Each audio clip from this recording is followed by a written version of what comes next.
संसार का सबसे बड़ा पाप क्या है?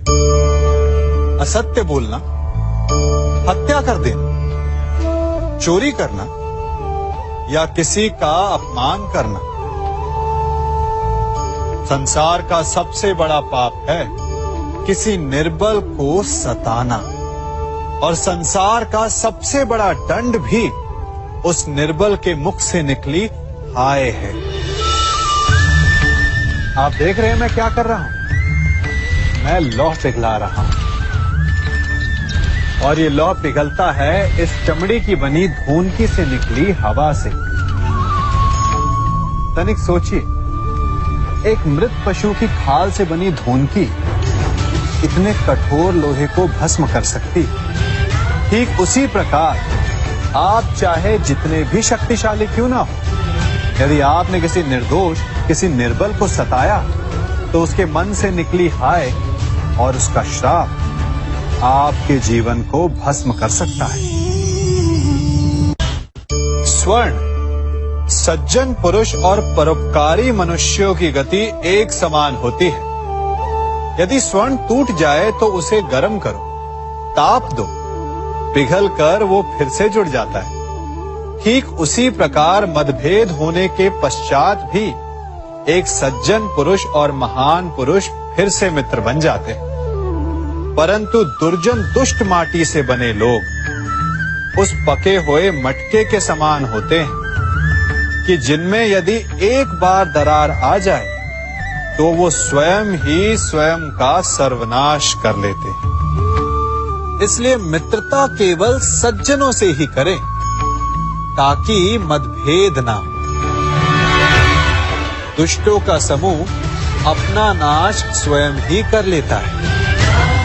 यदि कोयले की खान में जाओ तो चाहे जितनी भी सावधानी बरतो, अपने वस्त्रों पर कालिख लग ही जाती है। इसलिए दुष्ट मित्रों से सावधान। सज्जन शत्रु प्रत्येक परिस्थिति में श्रेष्ठ है। प्रत्येक मनुष्य सफलता पाने के लिए कार्य करता है। कुछ सफल होते हैं, कुछ नहीं होते, और जो सफल नहीं होते वो सदा अपनी असफलता का कारण या तो अपनी परिस्थितियों को बताते हैं या अपने सहयोगियों को दोषी ठहराते हैं। परंतु क्या वास्तविकता में ऐसा ही होता है?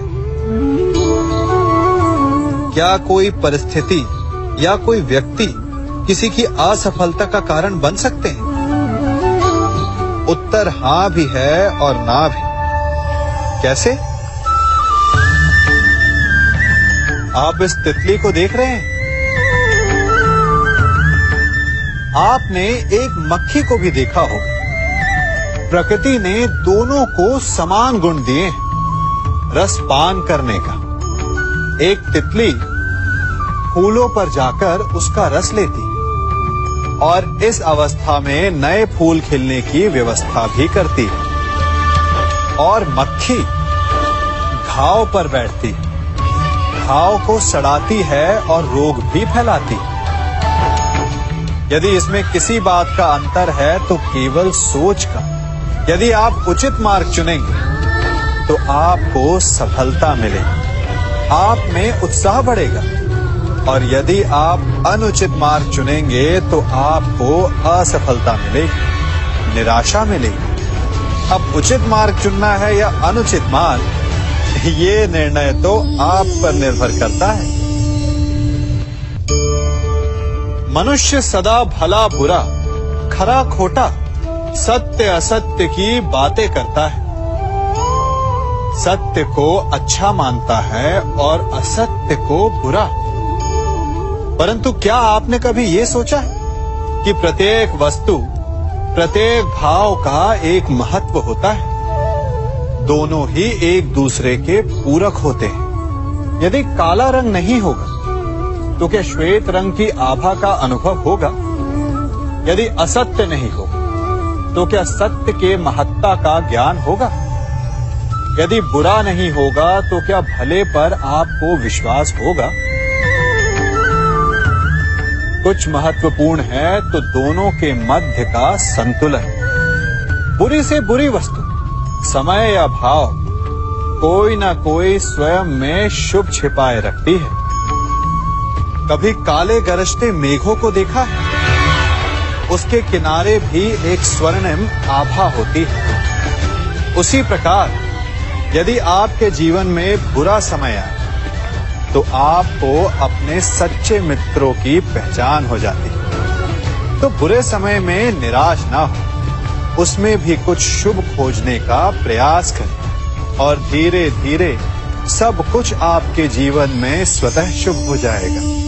संसार में सबसे महत्वपूर्ण क्या है? दृष्टि या दृष्टिकोण, समझ या सोच? सामान्यतः मनुष्य की दृष्टि और सोच में अधिकतर वो वस्तु, वो घटनाएं, वो भाव श्रेष्ठ हैं जो हमें आनंद दे, और जो हमें आनंद नहीं देते उन्हें हम दुखदाई मान लेते हैं। परंतु दृष्टिकोण और सोच को यदि एक भिन्न कोण से देखें तो परिस्थितियां भिन्न सिद्ध हो सकती हैं। जिस प्रकार भीषण गर्मी हमें सुहाती नहीं, परंतु वही गर्मी सागर और नदियों के जल को वाष्पित करती है और हमें मनोरम वर्षा का आनंद देती है, उसी प्रकार भीषण परिश्रम के पश्चात हमें सफलता मिलती है। शिक्षा के पश्चात हमें हमारा लक्ष्य मिलता है। तो सदा स्मरण रखिएगा कि दुख और पीड़ा से भागे नहीं, क्योंकि यही भविष्य में आने वाले सुख का मूल है। जब भी आपने यात्रा की होगी तो अवश्य अपने मार्ग के आसपास कुछ रिक्त स्थान देखे होंगे, कुछ खेत देखे होंगे, कोई ना कोई भूमि का टुकड़ा अवश्य देखा होगा। कुछ स्थान ऐसे होते हैं जहां पेड़ लगे होते हैं, जहां माली बड़े प्रेम से उन्हें बोता है, उन्हें सींचता है। और कुछ स्थान ऐसे भी होते हैं जहां बिना माली के खरपतवार उग जाते हैं, कुछ अन्य पौधे उग जाते हैं। माली द्वारा उगाए वृक्ष हमें ठंडी छाया देते हैं, हमें फल देते हैं, ईंधन के लिए लकड़ियां देते हैं। और बिना परिश्रम के उपजित खरपतवार यदि कुछ करते हैं तो ये कि वो भूमि को बंजर बनाते हैं। हमारा मन भी रिक्त भूमि की भांति होता है। यदि अपने परिश्रम से उसमें सुविचारों के बीज डालोगे तो फलदायक विचार उपजेंगे, और यदि उसे रिक्त छोड़ दिया तो खरपतवार की भांति अनुपयोगी विचार आपके मन को अपना घर बना लेंगे, आपके मन को मैला कर देंगे, उसे बंजर कर देंगे।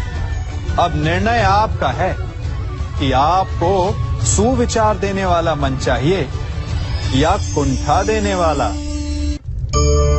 जल प्रकृति को इस संसार की सबसे अनूठी देन है। वो महासागर में भी मिलता है और मीठे तालाब में भी, वो पवित्र गंगा में भी होता है और दुर्गंध आती नाली में भी।